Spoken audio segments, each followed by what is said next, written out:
નમસ્કાર દર્શક મિત્રો, હું છું રૂપલ લુણેચિયા. સંપૂર્ણ ન્યૂઝમાં આપનું સ્વાગત છે.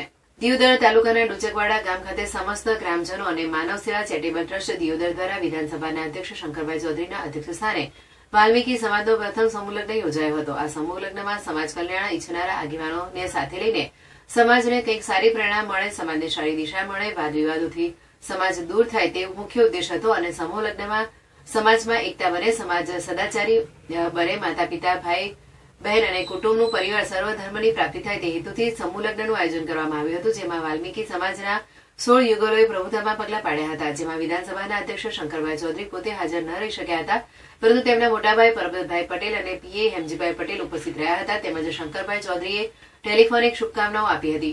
તેમજ પ્રભુતામાં પગલાં પાડનાર 16 નવયુગલોને લગ્ન જીવનમાં એકબીજાનો સહારો બની એકબીજાના સુખે સુખી થઈ સધિયારો આપી ઉન્નત જીવન બનાવે તેવી શુભકામના પાઠવી હતી. જેમાં એક પેડ માકે નામને અનુસરીને માતાના નામે એક વૃક્ષનું વાવેતર કરવાનું તેમજ જળ સંચયના કારણે જોડાવાનો યુગલોને અનુરોધ કર્યો હતો. તેમજ તમામ યુગલોને ચાંદીનો સિક્કો ભેટ આપ્યો હતો.